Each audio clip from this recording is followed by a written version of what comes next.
야, 혹시 저번 시간에 과제 있었죠? 과제에서 질문 있을까? 106쪽부터 109쪽까지 과제였는데 혹시 질문 있을까? 앞에서 물어봐요. 응, 앞에서 물어봐도 돼. 페이지 알려주고. 44쪽으로. 44쪽?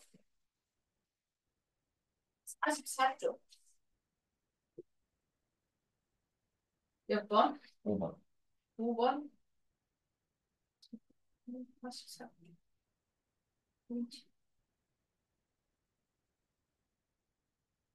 자, 5번 한번 봐봅시다. 44쪽에 5번. 그림 가는 지질시대에 따른 환경과 생물 A부터 E의 생존기간을 나는 어느 지층에서 산출되는 화석을 나타낸 것이다. 자, 옳은 걸 물어봤죠? 지금 이때 오존층이 생성돼가지고 고생대에 이쪽 이후로 뭐야? 육상생물이 진출했겠지.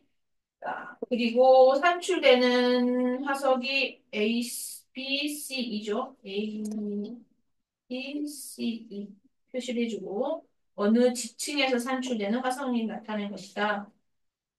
그러면은 무슨 말이야? A하고 어느 지층이니까는 이 지층 중에 하나라는 얘기가 되겠지. 보면은 뭐야? A, B, C, E가 공통적으로 되는 게 이 지층이 되겠죠.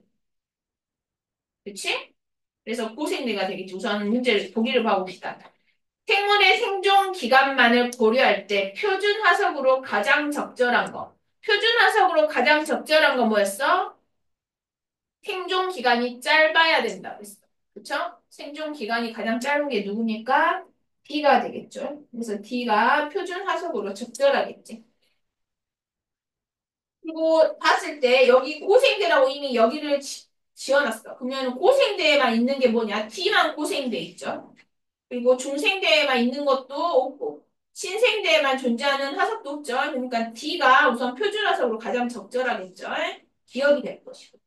자, 방추층은 어느 지역의 화석입니까? 어느 시대? 네. 고생대 화석이죠.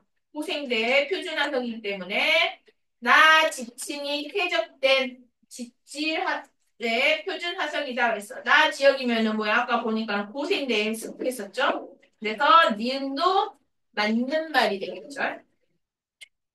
자, 이는 육상동물이다 그랬어. 이는 뭐야? 지금 호종층이 생기기 전부터 있었단 말이야. 그쵸?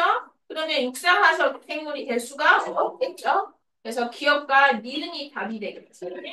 자, 또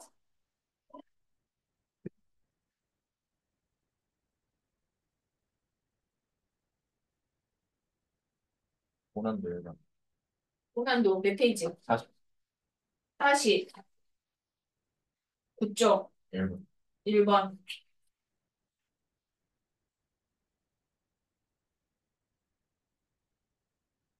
자, 봅시다. 그림 가원하는 서로 다른 두 지역의 지층 단면과 각 지층에서 산출된 화석을 나타낸 거다. B와 C기는 같은 시기, 같은 장소라는 거 표시를 해줘야겠죠. B가 갑주어다 보니까 이게 뭐야? 고생대에 생성된 지층일 거고, 어디야? 바다였다라는 얘기가 있지. 그러면 C도 뭐야? 고생대 바다가 돼야겠죠. 왜? B와 C기는 같은 시기와 장소랬어. 자, 그리고 A 같은 경우도 고생대가 되겠죠? 그다음에 D는 지금 중생대가 되겠죠? 자, 옳은 거 물어봤다. 지금 지층에 역전은 없다라고 이미 주어졌고, 지층 A부터 D 중 가장 먼저 퇴적된 게 A가 되겠죠? 왜? 여기가 제일 아래에 있으니까. B와 C는 같은 식이니까 가장 먼저 퇴적된 것은 A가 되겠죠? 그래서 기억은 맞는 말이 될 것이고. 지층 C에는 고사리 화석이 나타날 수 있다 그랬어. 지금 뭐야? 같은 시기 고생되니까 고사리 화석이 나타날 수도 있어. 하지만 뭐야? 같은 장소니까 바다죠. 갑주가 나타났으니까. 그래서 여기는 육지가 아니란 얘기가 되겠지. 그래서 고사리 화석이 나타날 수가 없겠죠. 그래서 니은 우선 틀렸고. 고생된 말보다 지층 D가 퇴적된 시기에 해양 생물의 서식지가 더 넓어졌다 그랬어. 고생대 말보다 지층 D면은 중생대가 되겠죠? 중생대 퇴적된 시기에 해양 생물의 서식지가 더 넓어졌죠. 그쵸? 그래서 기억과 디귿이 맞는 답은 3번이 되겠지. 자, 또 49쪽 4번. 46쪽에 4번. 자, 봅시다. 그림카는 생물 다양성의 세 가지 요소와 그 예를 나는 같은 종의 생물로 구성된 집단 A의 개체수에 따른 유전자 변이수를 나타낸 것이다. 1, 2, 3는 종 다양성, 생태계 다양성, 유전적 다양성을 순서 없이 나타난 거고 기억은 3의 예이고 나는 2의 예라는 얘기겠죠. 나는 2의 예니까 2니까 지금 나가 나타내는 거 뭡니까? 유전적 다양성이 되겠죠. 그러니까 얘가 유전적 다양성이 된다는 얘기가 될 것이고 지금 원이 생태계 다양성이 되겠죠. 그러면 3가 뭐야? 종 다양성이 되겠지. 자, 옳은 거 물어봤어. 2는 종 다양성이 아니라 유전적 다양성이죠. 왜? 유전자의 변이를 나타내는 수가 지금 있으니까. 그리고 원이 높을수록 3도 높아지죠. 이건 어때? 원이 생태계 다양성이 높으면은 종 다양성도 높아지니까 맞는 말이 되겠죠. 그 다음에 어떤 습지에 수달, 황새, 팔색조 등이 서식한다. 이거는 종 다양성을 나타내니까 기억 맞죠? 그래서 니은과 디귿은 맞는 말이니까 답은 5번이 되겠죠. 또 질문.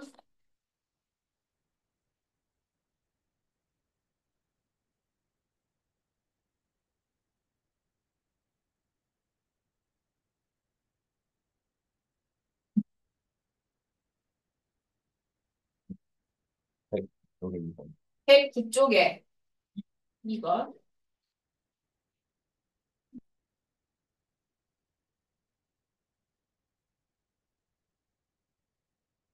자, 109쪽에 2번을 보기 전에 자, 몇 쪽으로 한번 가보냐. 자, 102쪽에 한번 가봅시다. 자, 일조 시간이 식물에 영향을 주는 거지. 선생님이 이름은 장일식물, 단일식물 이렇게 붙여줬다 그랬어. 자, 이름을 다시 한번 생각을 해보면 장일이라는 건 일장이 길 때라는 얘기가 되겠죠. 빛이 비추는 시간이 길 때 꽃이 피는 게 장일이야. 여기 꽃이 피겠죠, 장일식물이. 그리고 일조 시간이 짧을 때 꽃이 피는 게 단일식물입니다. 이름은 일주 시간에 맞춰서 이름이 붙여졌지만 선생님 중요한 건 뭐랬어? 연속적인 밤의 길이가 중요하댔어. 연속적인 밤의 길이. 총합의 밤의 길이가 아니라 어두운 시간에 연속적으로 있어야 되는 밤의 길이야. 자, 그러면 앞으로 한번 넘어가 봅시다. 아니, 앞이란다. 문제로 가보면. 자, 봅시다. 자, 일조 시간이 식물 개화에 미치는 영향을 알아보기 위해 식물 A와 B의 빛 조건을 달리하여 개화 여부를 관찰했다. 그림은 빛 조건 1부터 4를 표는 1부터 4에서 A와 B의 개화 여부를 나타낸 것이고 동그라미 A와 동그라미 B는 각각 A와 B의 개화 여부를 결정하는 최소한의 연속적인 빛 없음 기간이다. 그랬죠? 이 A와 B가 뭐야? 임계 시간이라는 얘기가 되겠지. 자, 우선 근데 1과 2가 아주 우리가 공부했던 거죠. 1에서 일주 시간이 길죠. 일주 시간이 길 때 꽃이 피는 게 뭐야? 장일식물이 될 것이고. 자, 2는 일주 시간이 짧습니다. 그쵸? 임계 시간보다 일주 시간이 짧아. 일주 시간이 짧을 때 꽃이 피는 게 단일식물이었어. 그쵸? 그러면 원에 꽃이 핀 요거 B가 뭡니까? 장일식물이 될 것이고 자, 2에서 일주 시간이 짧을 때 꽃이 피는 A가 단일식물이 될 겁니다. 여기까지 이해됐죠? 자, 이제 문제는 뭐야? 3와 4가 되겠죠? 자, 3는 봐보자. 여기 중간에 빛이 있었어. 자, 만약에 장일식물이 단일식물이 꽃이 피려면 여기가 이 시간보다 길어야 돼. 연속적으로 돼야 된다고. 밤의 길이가. 근데 여기 뭐야? 중간에 빛이 비추게 됐죠. 중간에 빛이 비추게 되니까 뭐야? 장일식물이 꽃이 피겠죠. 그래서 B가 장일식물인 B가 꽃이 피었고 3는 꽃이 피지 않았습니다. 그러면 4도 역시 이 3와 같이 마찬가지가 되겠죠. 그래서 포도 역시 장일식물이 꽃이 필 것이고 단일식물은 꽃이 피지가 않겠죠. 왜? 연속적인 밤의 길이가 짧잖아, 여기가. 자, 그래서 이제 문제를 봅시다. 옳은 거 물어봤죠? A는 단일 식물이다. 맞는 말이고, 기억은 X가 되겠죠?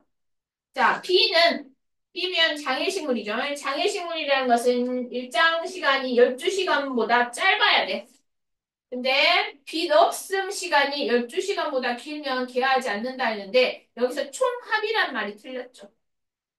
연속적인이라고 해야 돼. 연속적인. 총합은 상관없어. 밤의 길이가 연속적으로 계속 길게 연달아서 있어야 되는 시간을 맞는 말을 하는 거니까 디귿은 말이 우선 틀린 말이 되겠죠. 그래서 답은 기억과 니은이 답이니까 답은 3번이 되겠지. 이해됩니까? 꽃이 피고 지는 것은 연속적인 밤의 길이가 중요하다라고 생각하시면 돼요. 밤의 총합이 아니라 뭐야? 연속적인 밤의 길이. 자, 그러면 이제 질문은 다 끝났죠? 자, 110쪽 가봅시다. 자, 오늘은 생태계 평형에 대해서 배울 겁니다.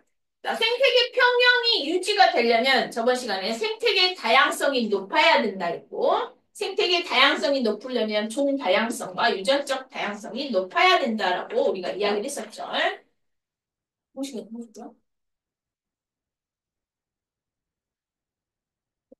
자, 그래서 생태계에서 자, 먹이 관계에 따라서 자, 우리가 에너지가 서로 전달이 되고 물질이 서로 전달이 되게 됩니다.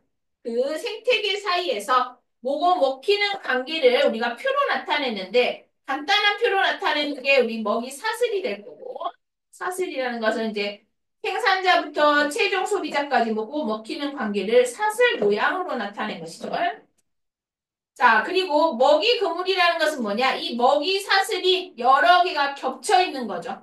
먹이 사슬에 비해서 되게 복잡한 거죠. 에? 그래서 이렇게 그물처럼 복잡하게 돼 있는 것을 우리는 먹이 그물이라고. 자, 이 먹이 그물의 사진을 보게 되면 자, 생산자가 나무도 있고 풀도 있죠. 생산자에서 나비 같은 경우는 이제 1차 소비자가 되겠죠. 1차 소비자가 다양하게 존재하다가. 그러면 이 나비 같은 경우는 나무로부터 에너지를 얻겠죠. 자, 이 에너지를 나무에 있는 에너지를 다 가져가느냐? 아니죠. 나무 역시 뭐야? 본인의 생명 활동을 유지시켜야 된단 말이야. 그렇기 때문에 본인의 에너지를 쓰는 것을 이게 생산자가 가지고 있는 일부만이 나비에게 전달이 될 겁니다. 뭐 나비 역시 이 생산자로부터 받은 에너지 일부를 2차 소비자, 3차 소비자에게 각각 전달이 되겠죠. 자, 이렇듯 생태계 내에서 에너지 흐름을 나타내더라. 즉 생산자 같은 경우는 빛 에너지를 뭘로 전환시킵니까? 생물 유기물로 저장을 하죠. 그래서 유기물의 화학 에너지로 저장이 됩니다. 그래서 이 화학 에너지로 전환시켜가지고 뭐야? 먹이 사슬에 따라서 상위 영양 단계로 전달이 되죠. 자, 그러면 봐보자. 상위 영양 단계로 전달이 되고 아까 이야기했듯이 자, 100%가 다 전달이 되는 게 아니라 본인 생산자가 생명 활동에 쓰는 에너지를 놔두고 일부만 위 상위 영양 단계로 전달이 된다라고 얘기를 했었죠. 자, 그러면 아래 그림을 보고 좀 더 자세히 설명을 하도록 할게요. 자, 아래 그림을 보면은 지금 에너지 흐름과 물질의 순환 두 가지를 다 나타냈습니다. 자, 근데 이게 뭐야? 우리가 이게 지금 나타나지 않았다라고 칩시다. 자, 그러면 이 그림만 보고 어떤 것이 에너지 순환이고 어떤 것이 물질 순환이라는 거, 에너지 흐름과 물질 순환이라는 거 알아야겠죠? 자, 어떤 게 에너지이고 어떤 게 물질이냐? 자, 어떻게 알아볼 거야?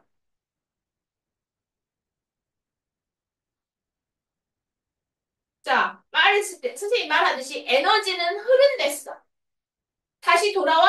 안 돌아옵니다. 중요한 건 에너지는 흐르고 물질은 순환한다는 거. 순환한다는 것은 돌고 돈다라는 얘기가 되겠죠. 그래서 화살표 방향이, 자, 붉은색 같은 경우 뭐야? 한쪽 방향으로만 이동을 하게 됩니다. 다시 돌아와? 안 돌아오죠. 다시 돌아오는 게 없어. 하지만 지금 파란색 화살표를 보게 되면은, 자, 어떻게 되느냐? 자, 환경에 있던 것이 생산자에게 전달이 되고, 생산자에서 소비자, 소비자에서 1차, 2차, 그 다음에 분해자로 가죠? 이 분해자에게서 다시 뭐야? 환경으로 오게 됩니다. 이렇게 순환하게 되죠. 화살표가 순환하는 것이 물질이 될 것이고, 밖으로 이렇게 방출되는 거 보면은, 자, 에너지 같은 경우는 열 에너지로 방출이 되게 되죠. 각각의 열 에너지로 방출되게 됩니다. 이런 것이 에너지다라는 거 아시면 되겠죠. 에너지는 자, 생산자에게 전달이 되고 일부는 본인이 열 에너지 형태로 방출시키고 일부가 1차 소비자에게 전달이 됩니다. 그럼 1차 소비자 역시 일부는 열 에너지로 방출이 되고 2차 소비자, 일부가 또 2차 소비자에게 전달이 되겠죠. 자, 에너지는 한쪽 방향으로 흘러서 열 에너지의 형태로 다 방출되게 됩니다. 그러니까 어때? 에너지는 지속적으로 공급을 해줘야 돼. 누가 공급해 줍니까? 태양 빛 에너지가 지속적으로 공급이 되고 있죠. 그래서 지구의 가장 큰 에너지는 뭐야? 태양 에너지가 되겠죠. 그래서 지속적으로 공급이 돼야 된다라는 것이 되겠죠. 자, 그러면, 자, 이러한 각 단계, 영양 단계에서, 이게 하위 단계에서 단계에 따라서 위로 올라가죠. 상위 영양 단계로 올라갑니다. 자, 그러면, 자, 이 숫자가 감소하다 보면은 어떤 형태를 가지게 되냐? 이렇게 피라미드 형태를 가지게 됩니다. 그래서 생태계 평형을 이루었을 때 이러한 피라미드 형태를 가지는 것을 우리는 생태 피라미드라고 하고 이 생태 피라미드는 세 가지가 있죠. 에너지양, 개체수, 생체량입니다. 중요하죠? 에너지양, 개체수, 생체량입니다. 상위 단계가 가장 숫자가 크고 위로 올라갈수록 상위 단계로 올라갈수록 어때? 숫자가 점점 감소하는 것을 알 수 있어. 자, 그러면 이와 반대가로 나타내는 게 뭐야? 역피라미드 형태가 되겠죠. 역피라미드라는 것은 이러한 형태가 되겠죠. 이러한 형태를 가지는 것도 세 가지가 있습니다. 뭐뭐가 있냐? 자, 에너지형. 여기 피라미드 형태를 가지는 이 세 가지가 에너지양, 개체수, 생체량이 됐죠. 이거와 비교하면서 기억을 하시면 좋겠죠. 자, 역피라미드 형태를 가지는 것은 에너지 양이 아니라 뭐야? 에너지 효율입니다. 자, 그 다음에 피라미드 형태를 가지는 게 개체수였죠? 그럼 옆 피라미드는 개체수가 아니라 뭐야? 개체 크기입니다. 그 다음에 피라미드 형태를 가지는 게 생체량이죠. 생체량이라는 것은 일정한 지역에서 생물의 질량을 잰 게 생체량이란 말이야. 자, 그러면은 옆 피라미드를 가지는 건 뭐냐? 생물 농축입니다. 자, 생물 농축이란 게 뭐냐? 우리가 간단한 예로 보면은 중금속 농축을 생각할 수 있습니다. 자, 중금속 농축 역시 뭐야? 먹이 관계를 따라서, 먹이 사슬 관계를 따라서 어때? 전달이 되죠. 자, 가장 피해를 입은 사람이 누구야? 미안해, 뭐. 가장 피해를 입은 게 누구야? 인간이죠. 인간이 최종 상위 단계 있잖아. 그래서 중금속 농축에 가장 피해를 많이 입는 게 사람이란 말이야. 그러니까 이 말은 무슨 말이냐? 자, 상위 단계로 갈수록 어때? 이 중금속 농축이 가장 많이 된다는 얘기가 되겠지. 그래서 역피라미드 형태를 가지게 됩니다. 이해하셨죠? 자, 그러면 에너지 효율은 어떻게 구하냐? 자, 뒤에 가서 더 자세히 설명을 하도록 할게요. 우선 110쪽, 111쪽 읽어보시고 문제 한번 풀어보세요.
이제 볼까요? 생산자부터 최종 소비자까지 먹고 먹히는 관계를 사슬 모양으로 나타내는 게 먹이 사슬이죠. 그리고 여러 개의 먹이 사슬이 서로 얽혀 그물처럼 복잡하게 나타나는 게 먹이 그물이 되겠죠. 자, 생태계에서 에너지 흐름. 자, 태양의 빛 에너지는 생산자에 의해서 화학 에너지로 전달되고 먹이 사슬에 따라서 상위 영양 단계로 이동을 하죠.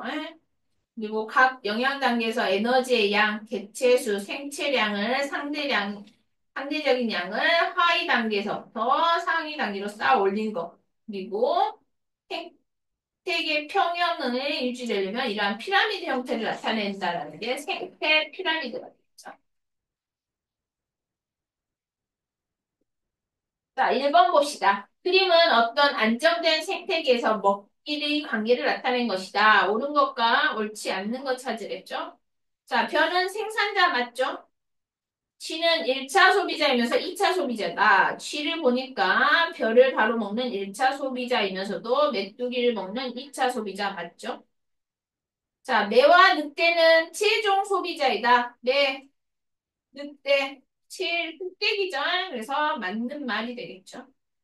토끼가 사라지면 늑대도 사라진다. 토끼가 어디 있습니까? 여기 있구나. 토끼가 사라지게 되면은 늑대가 토끼가 아닌 다른 걸 먹으면 되겠죠. 쥐를 먹으면 되겠지. 쥐를 먹거나 뱀을 먹으면 되겠죠. 그래서 사라지진 않겠죠. 자, 하나의 생물종은 하나의 먹이 사슬에만 연결이 됩니까? 아니죠. 여러 개로 연결이 돼 있죠. 그래서 X가 되겠지. 자, 2번. 생태계에서 에너지 흐름에 대한 설명으로 옳은 것과 옳지 않는 것 표시하랬죠. 생산자는 빛 에너지를 화학 에너지로 전환하여 유기물로 저장하죠. 맞는 말. 생산자가 가진 에너지는 생산자가 생명 활동하는데 모두 사용이 됩니까? 아니죠. 일부 사용되고 일부는 상위 영양 단계로 이동을 하죠.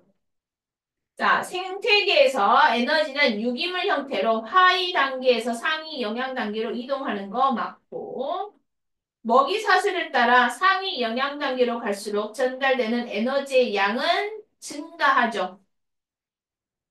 증가합니까? 피라미드 형태니까 뭐야? 감소하죠. 그래서 X가 되겠지. 감소한다. 자, 3번 봅시다. 그림은 어떤 안정된 생태계의 생태 피라미드를 나타낸 것이다. 안정된 생태계에서 이와 같은 피라미드 형태를 나타내는 양 세 가지 뭐가 있었지? 에너지 양, 개체수, 그다음에 생체량 또는 생물량이라고 쓰면 되겠죠.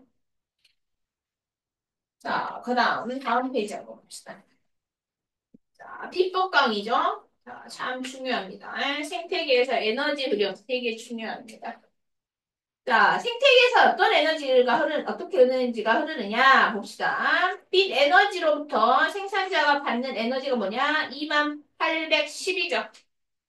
2810에서 본인이 호흡하는데 열 에너지로 방출되는 게 13197이죠.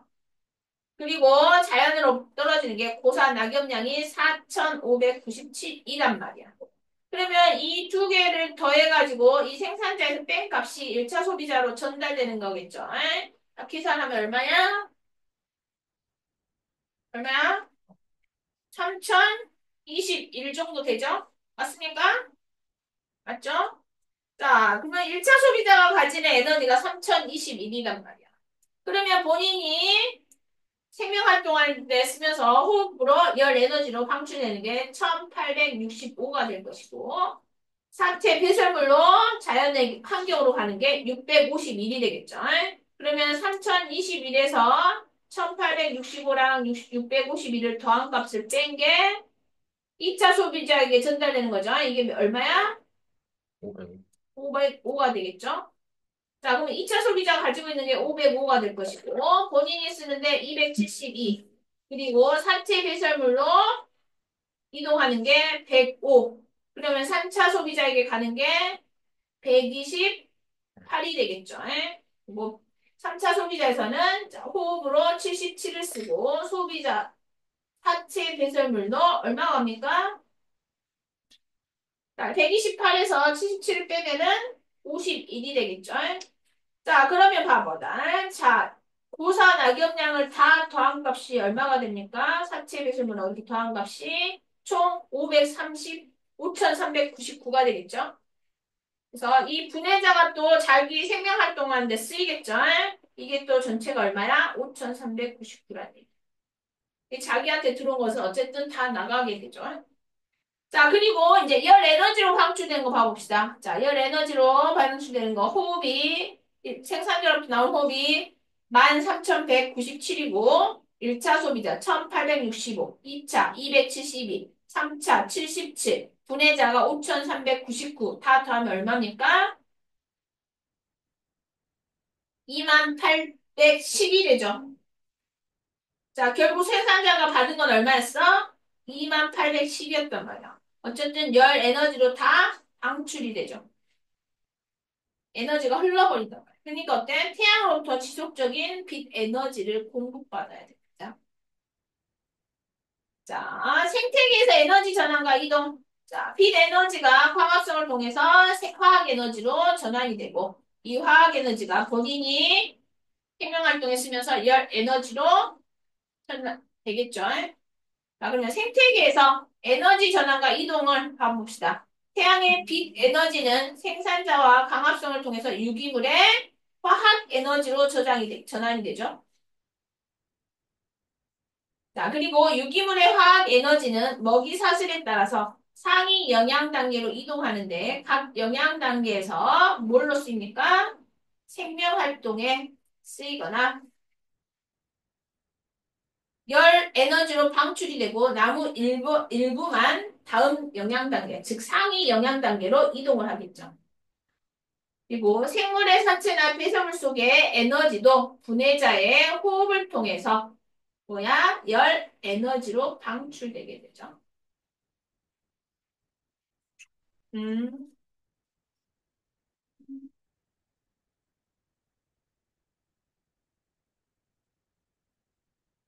자, 2번 봅시다. 각 영양 단계에서 에너지양. 안정된 상태에서는 위로 올라갈수록 어때? 에너지 양이 감소됩니다. 자, 각 영양 단계에서 에너지 양 구하는 거. 앞에서 구했죠? 생산자가 총 받은 게 28,810이었고, 호흡으로 쓰는 게 13,197이었고, 보사 낙엽량으로가 4,592였어. 그리고 1차 소비자에게 전달된 게 3,021이죠? 3,021이었고.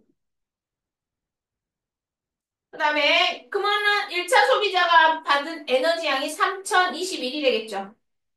3,021에서 호흡하는데 1865가 쓰이고 배설 사체로 651이 가고 2차 소비자에게 얼마가 전달됩니까? 505가 전달이 되죠. 그러면 2차 소비자가 가진 게 505가 되겠죠.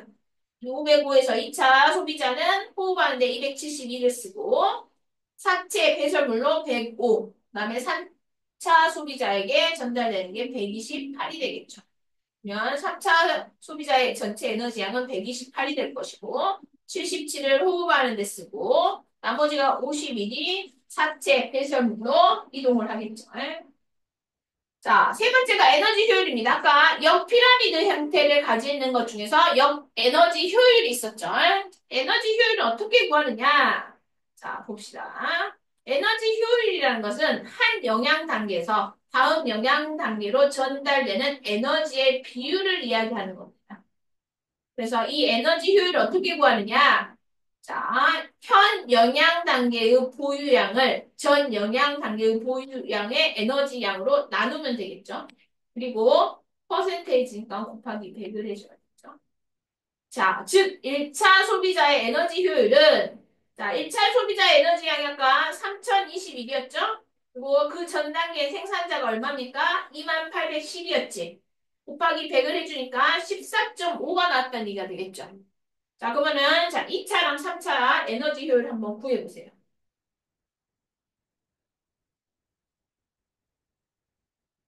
그리고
봅시다.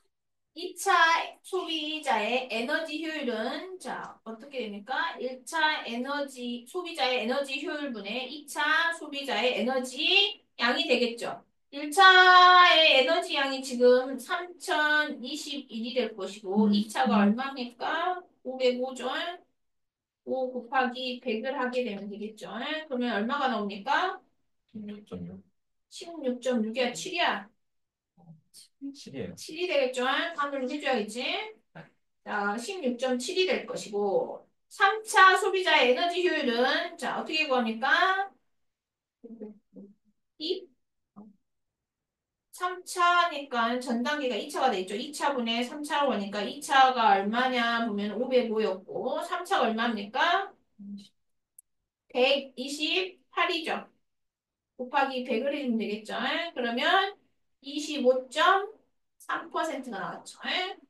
자, 에너지 양은 어때? 위 단계로 올라갈수록 감소했었죠.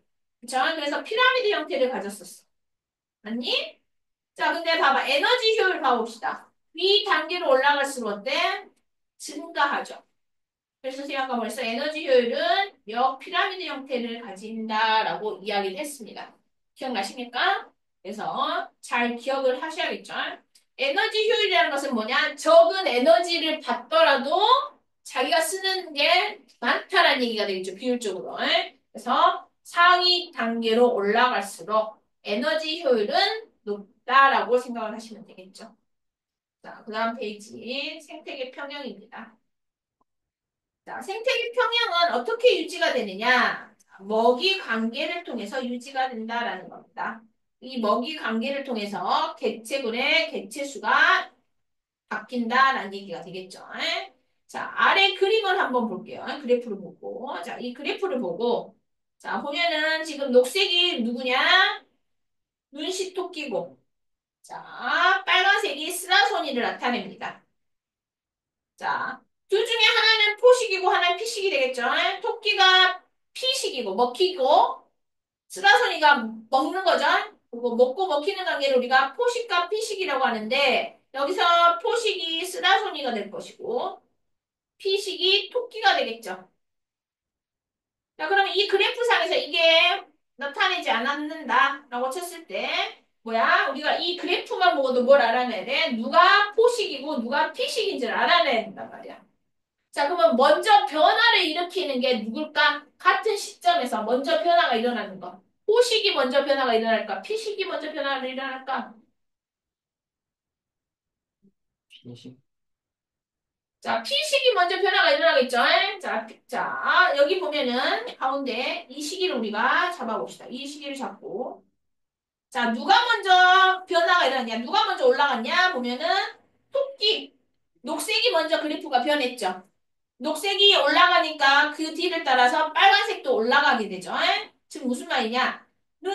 토끼의 양이 증가하니까 어느 정도 시간이 지나서 스라소니도 양이 증가했다는 얘기가 되겠지. 그래서 먼저 변화를 나타내는 게 누구다? 피식이다. 그래서 이 피식과 포식의 관계 잘 알아야 되고 누가 먼저 어떤 그래프를 나타내는지도 알아야겠죠. 또 조심해야 될 게 뭐냐? 자, 왼쪽이 뭐야? 눈꽃 토끼의 개체수를 나타내는 거고, 오른쪽은 뭡니까? 스라소니의 개체수입니다. 같은 라인이더라도 지금 어때? 숫자가 다르죠? 숫자 자체도 다르죠? 근데 가끔 시험 볼 때 이 숫자는 똑같아. 숫자가 똑같은데 이 단위가 다른 경우가 있어. 이거 조심해야 되죠? 그래서 항상 꼼꼼하게 문제를 보시기 바랍니다. 자, 그래서 이 포식과 피식과의 관계를 보니까는, 자, 이 먹이 관계에 의해서 서로 변동이 일어나는데 약 10년을 주기로 반복이 된다라는 것이죠. 자, 토끼가 개체수가 증가하게 되면은 토끼를 먹는 어때? 쓰라소니 개체수도 증가하겠죠. 쓰라소니 개체수가 증가했어. 그럼 어때? 먹이인 토끼가 감소하겠죠? 자, 그럼 또 때 먹이인 토끼가 감소하니까 또 다시 스라소니 개체수도 감소하게 됩니다. 이러한 주기적인 변동 관계를 가지게 되더라라는 것이죠. 네? 자, 오른쪽 그림에서도 잘 나타나고 있죠? 피식자가 증가하게 되면 포식자도 증가할 것이고, 포식자가 증가하게 되면 피식자는 감소하게 되고. 피식자 감소하면 포식자 역시 감소하고 그럼 다시 피식자가 증가하고 피식자 증가하면 포식자 증가하고 이게 계속 반복되고 있다. 그러니까 어때? 10년을 주기로 대략 10년을 주기로 변동이 일어나고 있다라는 것이 되겠죠. 자, 이러한 먹이 관계에서 생태계 평형이 유지된다라는 겁니다. 자, 그러면 이러한 생태계 평형이라는 것은 정확하게 더 무엇이냐? 그래서 일정한 생태계에 대해서 생물 군집의 구성이나 개체수, 물질의 양, 에너지의 흐름 등이 균형을 가지면서 안정된 상태를 유지하는 것을 우리는 생태계 평형이라고 얘기합니다. 그래서 먹이 관계에 의해서 유지가 되고, 자, 종 다양성이 높아야 생태계 다양성이 높아지면서 생태계 평형이 잘 유지된다라고 저번 시간에 배웠었죠. 자, 그러면 이 먹이 관계를 한번 봐봅시다. 이거는 단순하니까 이게 먹이 사슬이 될 것이고, 오른쪽이 조금 더 복잡한 먹이 그물이 되겠죠. 자, 이 관계에서, 자, 쥐가 사라진다라고 칩시다. 자, 쥐가 멸종했어. 자, 이 단순한 생태계에서 쥐가 멸종하게 되면 쥐를 먹이를 먹는 뱀이 멸종하게 되겠죠. 그리고 역시 매도 멸종하게 되겠죠. 그래서 단순한 먹이 관계에서는 한 종이 멸종하게 되면 그걸 먹이로 받는 상위 단계 역시 멸종하게 됩니다. 하지만 이 오른쪽처럼 복잡한 생태계 내에서 쥐가 멸종했다 하더라도 쥐를 먹는 늑대는 다른 먹이를 찾으면 되겠죠. 끼를 먹는다든지 뱀을 먹는다든지 하면 될 것이고 또 뱀 역시 뭐야? 개구리를 먹는다든지 토끼를 먹는다든지 하겠죠. 매 역시 개구리라든지 다른 먹이를 먹으면 되겠죠. 그래서 먹이 관계가 이 복잡한 생태계가 생태계 평형이 잘 깨지지 않고 단순하면 생태계 평형이 쉽게 깨진다라는 겁니다. 자, 그러면 이러한 생태계 평형은 어떻게 유지가 되느냐라는 겁니다. 자, 이 생태계 평형을 가진 게 이 피라미드 형태라고 이야기를 했었고 일시적으로 이 피라미드 형태가 깨집니다. 자, 피라미드 형태가 깨진다는 것은 생태계 평형이 깨진다는 얘기가 되겠죠. 자, 1차 소비자가 일시적으로 증가했어. 자, 1차 소비자가 증가하게 되면 어때? 2차 소비자는 감소하게 되겠죠? 그러면 1차 소비자 증가했으니까 2차 소비자 증가하게 되겠죠? 그래서 2차 소비자 증가하게 되고 1차 소비자 감소하게 됩니다. 그러면 또 시간이 지나면 어떻게 돼? 생산자가 없으니까 생산자가 감소한 만큼 1차 소비자도 역시 감소하게 되겠죠? 1차 소비자 감소하게 되면 어때? 2차 소비자도 감소하게 됩니다. 결국적으로 다시 뭐야? 이 피라미드 형태를 가지게 되는데 자, 이 피라미드 처음에 시작할 때도 이 피라미드 형태였죠? 마지막도 피라미드 형태인데 똑같은 피라미드 형태는 아니다라는 거야. 피라미드 형태를 가지지만 똑같이 겹치는 피라미드 모양은 아니다라는 얘기죠. 이 말이 즉 무슨 말이냐? 오른쪽에 보시면 뭐냐? 각 영양 단계를 자, 새로운 평형에 도달하는 것이다. 즉 무슨 말이냐? 객체수가 이전과 똑같다라는 것은 아니다라는 얘기가 됩니다. 피라미드 형태지만은 완전히 똑같은 모양은 아니다라는 얘기가 되겠죠. 이렇게 객체수가 다른 피라미드 형태를 가지게 된다라는 얘기가 됩니다. 이해되셨죠? 얘들이 많이 실수하니까 조심하도록 하세요. 자, 그러면 먹이 관계에서 생태계 평형을 한번 봐봅시다. 자, 어떤 카이바브 공원에서 자, 사람들이 사슴을 보호하기 위해서 늑대 사냥을 허용하게 됩니다. 자, 늑대 사냥을 허용하는 시점부터 늑대는 어때? 개체수가 감소하게 되겠죠. 늑대 개체수가 감소하니까 감소함에 따라서 뭐가 증가합니까? 먹이인 사슴은 증가하게 될 것이고 사슴의 먹이인 뭐? 식물, 풀들은 어때? 감소하게 되겠죠. 그러다가 시간이 지나니까 어때? 사슴의 개체수가 갑자기 감소하게 됩니다. 일정한 시점을 중심으로 사슴의 개체수가 감소하게 되죠. 자, 왜 사슴의 개체수가 감소합니까? 그래, 생산자, 즉 먹이가 없으니까. 사슴의 개체수가 감소하게 되겠죠. 그래서 1950년과 1920년대 사슴 개체수가 증가한 까닭은 늑대 사냥을 허용해서 늑대의 개체수가 감소했기 때문이고 시간이 지나니까 1920년대와 30년대 사슴의 개체수가 감소했죠. 그 까닭은 뭐냐? 먹이 식물 군집의 양이 감소했기 때문에 사슴의 개체수가 감소했다라는 얘기가 되죠.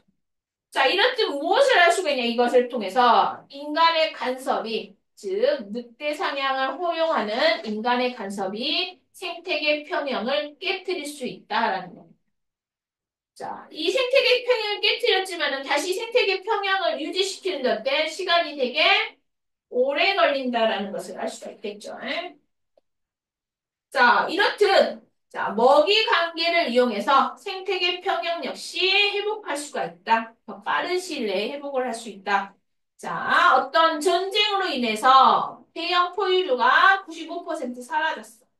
그러니까 1차 소비자인 초식 동물이 급증하니까 2차 소비자를 도입을 했죠. 그랬더니 어때? 1차 소비자의 개체수가 감소하면서 생산자의 개체수가 증가하면서 다시 생태계의 평형이 회복됐더라. 이 먹이 관계를 이용해가지고 생태계 회복, 평형을 회복하는 것을 좀 더 빨리 할 수 있다는 얘기가 되겠죠. 자, 그러면 생태계 평형을 파괴시키는 게 무엇이냐? 자, 생태계 평형을 깨뜨리는 요인이 자, 두 가지가 있죠. 그게 자연재해와 인간의 활동입니다. 아까 늑대 사냥을 하는 것도 인간의 어떤 활동이었죠. 그래서 인간의 간섭이죠. 그래서 인간의 간섭이 생태계 평형을 파괴시킬 수가 있더라. 자, 보면은 우리가 발전을 한다 그래서 무분별하게 벌목을 한다. 그럼 어떻게 됩니까? 생태계가 숲이 파괴되니까 이 생물의 서식지가 파괴되겠죠. 그러면서 생태계 평형이 깨질 것이고 인위적인 개발 역시 마찬가지죠. 우리가 경작지를 개발한다든지 산림을 줄여서 뭐 다른 것들을 짓는다든지 이런 것 역시 생태계 평형을 깨뜨리죠. 환경오염 역시 생태계 평형을 깨뜨리고 과도한 화석 연료의 사용 과도한 화석연료를 사용하게 되면 이산화탄소가 많아지게 되죠. 이것도 환경오염의 일종이 되겠지. 이산화탄소가 많아지게 되면은 그때 지구 온난화가 심화되면서 기후 자체가 변하게 되겠죠. 그러면서 어때? 서식지가 변하죠. 우리가 요새 이거 많이 느끼고 있죠. 기후가 많이 변했죠. 우리나라도. 점점 봄과 가을이 짧아지고 여름이 되게 길어졌죠. 자, 이걸 피부로 와닿는 사람들이 농사 짓는 사람들. 옛날에는 뭐야? 바나나나 감이나 키위 같은 것들이 제주도에서만 재배가 됐단 말이야. 근데 지금 어때? 남부지방까지 열대 과일들, 아열대 과일들이 되게 많이 재배가 되고 있죠. 이런 것들 보면 어때? 시간이 지날수록 기후가 점점 변한다는 이게 뭐야? 어느 순간에 이 아열대 과일들을 재배할 수 있는 지역이 위로 올라온다, 북상한다는 얘기가 되겠지. 자, 그래서 이러한 인간의 활동들이 생태계 평형을 깨뜨리더라. 또 생태계 평형을 깨뜨린 것 역시 자연재해다. 지진이라든지 화산, 태풍, 홍수 같은 자연재해 역시 생태계 평형을 깨뜨리더라라는 거. 자, 그럼 이러한 생태계를 보존하기 위해서 우리는 어떤 노력을 해야 되냐? 우리 생물 다양성을 높이는 거 생각나죠? 그거와 거의 비슷하게 생각하시면 되겠죠. 서식지를 천연 기념물로 지정해서 보호한다든지, 국립공원이나 보호구역을 지정을 한다든지, 환경, 자연환경 보존하기 위해서 특별법을 만들다든지, 어떤 사업을 시작하기 전에서 환경영향평가서를 실시해서 환경이 많이 파괴되면 그 사업을 시작하지 않고 어느 정도 하면은 그 사업을 시작하면 되겠죠. 그리고 생태 보존을 위한 법을 제정하거나 또는 국제 협약을 맺는 저번 시간에 배웠듯이 생물 다양성 협약이라든지 남사리 협약 같은 게 있을 것이고 자 기후변화 원인 중인 하나인 이산화탄소 배출량을 줄인다. 요새 운동 이거 많이 하고 있죠? 이산화탄소량을 줄인다. 전 세계적으로 다 하고 있죠. 그리고 도시에 옥상 정원을 꾸며서 숲이라든지 공원들을 더 많이 조성해서 또는 하천 복원 사업을 실시해서 생태계 보존을 할 수 있다라는 얘기가 되겠죠. 그러면 113쪽, 114쪽 한번 읽어보시고 115쪽 문제 한번 풀어보세요. 시간 10분 드릴게요.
네, 저 물 좀 마셔요.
볼까요? 먹이 관계와 개체군의 개체수 변동으로 서로 각 군집을 구성하는 개체군 사이에서 먹이 관계에서 개체수의 영향을 받아들이죠.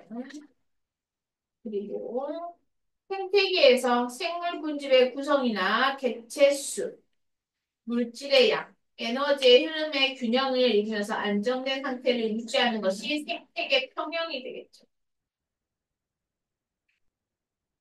그리고 이 생태계 평형은 생물 사이의 먹이 관계로 유지가 되고 이 관계가 복잡할수록 생태계 평형 유지가 잘 되겠죠. 이 생태계 평형 유지 원리는 안정된 생태계는 일시적으로 생태계 평형이 깨지더라도 먹이 관계에 의해 생태계 평형이 다시 회복되죠.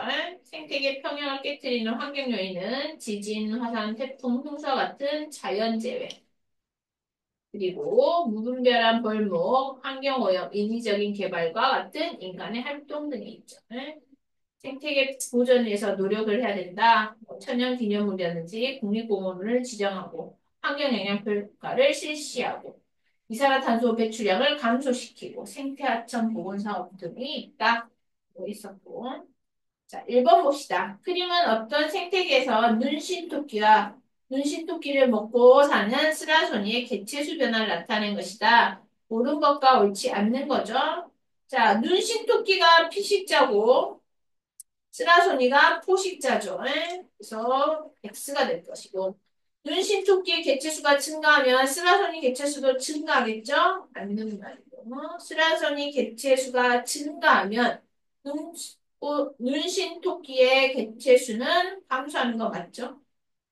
자, 이러한 개체수의 변동은 10년을 주기로 변동한다. 10년을 주기로 변동하지 모르면 여기 그래프를 확인해 보면 되겠죠?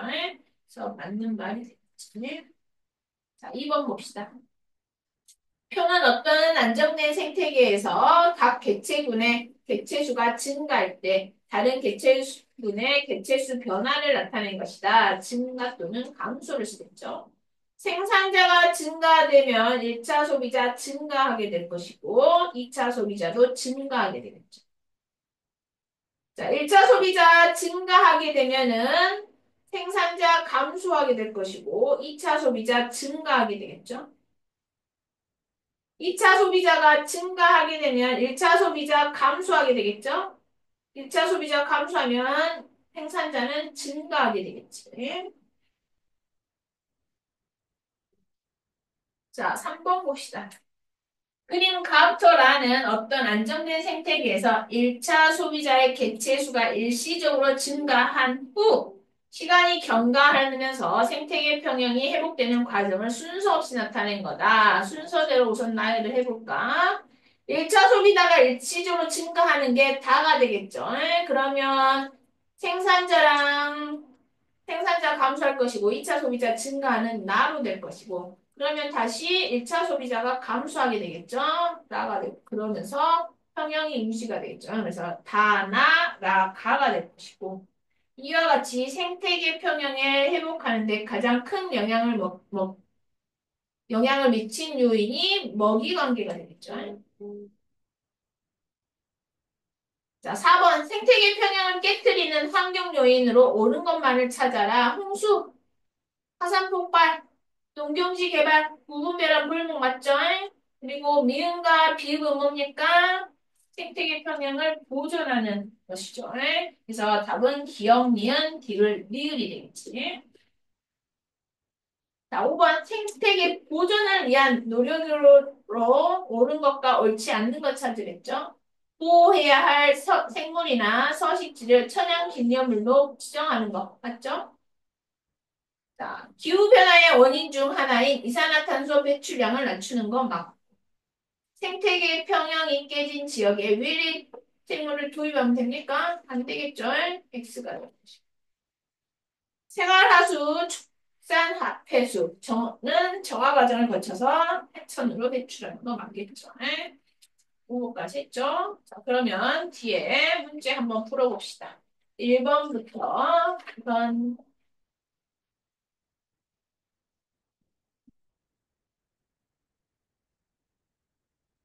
1번부터 우선 8번까지만 해볼게요.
자, 볼까? 우선 1번부터 8번까지. 질문 없어? 없으면 채점 한번 해볼까? 1번에 3번, 2번에 1번, 3번에 2번, 4번에 5번, 5번에 5번, 6번에 2번, 7번에 2번, 8번에 2번이죠? 자, 그리고 또 질문 없어? 그래도 3번. 아, 봅시다, 3번. 자, 그림은 어떤 안정된 생태계에서 일어나는 물질과 에너지의 이동을 나타낸 것이다. A부터 D는 1차 소비자, 2차 소비자, 구매자, 생산자를 순서 없이 나타낸 거고, 기업과 니은은 각각 물질과 에너지 중 하나다라고 돼 있죠. 예? 지금 기억이 에너지가 될 것이고, 니은이 물질이 되겠죠? 이거는 잘 구분할 줄 아실 거고. 자, A가 지금 태양으로부터 빛을 받으니까 A가 생산자. 그 다음에 B가 1차 소비자, C가 2차 소비자가 될 거고, D가 다 받으니까 분해자가 되겠죠. 자, 옳은 거 물어봤죠? 자, 보기, 기억 틀렸죠? 기억이 에너지고, 니은이 물질이니까 틀렸고. 자, A는 빛 에너지를 이용해서 화학 에너지로 전환시키죠? 맞죠? 태양의 빛 에너지를 이용해서 유기물인 화학 에너지로 전환시키는 거 맞고. B의 에너지는 모두 C에게 전달됩니다. C와 D? 아니죠? 모두가 아니죠. 아까 뭐였지? 일부분이 C로 갔었죠. 그리고 일부분이 D로 갔었고, 일부분이 열 에너지로 방출됐었죠. 틀린 말이 되겠죠. 저 답은 2번이 되겠지. 이 용어 조심해야겠어. 모두라는 거. 또 2번. 2번 봅시다. 자, 표는 어떤 안정된 육상 생태계에서 영양 단계별 생체량과 에너지 양을 상대값으로 나타낸 것이다. 자, 각각 1차, 2차 생산자 중 하나이다. 라고 했죠. 자, 에너지 양이 어때? 아래가 가장 크단 말이야. 생체량도 아래가 가장 크고. 그죠? 이 피라미드 형태를 갖는다라고 이야기했었죠. 그래서 B가 생산자가 될 것이고, 그 다음에 숫자가 큰 C가 1차, A가 2차가 되겠죠. 자, 옳은 거 물어봤습니다. A는 C보다 상위 단계에 있다. A가 2차, C보다 상위 단계에 있는 거 맞죠? 자, B는 초식동물에 해당한다. 초식동물의 1차가 되겠죠. 1차 소비자. 근데 틀렸죠? C가 1차 소비자에 해당하겠죠. 상위 영양 단계로 갈수록 각 영양 단계의 생체량은 증가합니까? 증가하는 게 아니라 감소하죠. 그래서 틀렸죠. 답은 1번이 되겠지. 그 다음 없습니까? 자, 그러면 9번하고 10번 마저 풀어볼까? 질문 또 있어? 네. 몇 번? 5번의 디귿. 5번의 디귿.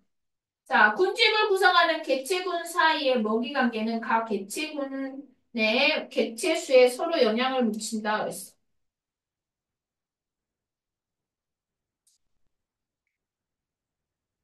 맞는 말인데? 그치? 5번이야. 5번에 5번. 됐죠? 그러면 이제 9번하고 10번 문제 한번 풀어보세요.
아, 11번까지 있구나. 11번까지 풀어. 네.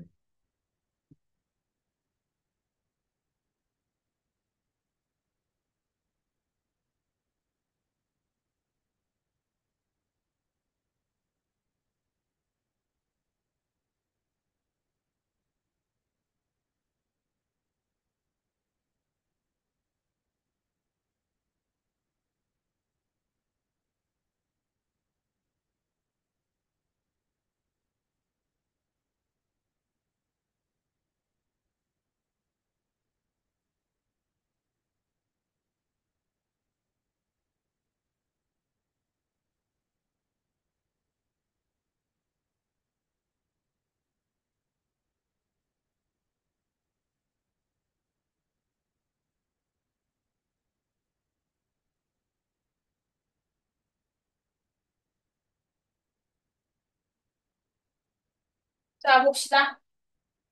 9번, 10번, 11번 보자. 혹시 질문 있어, 세 문제에서? 없죠? 자, 채점해볼까? 9번에 2번, 10번에 4번, 11번에 디귿이죠? 혹시 질문?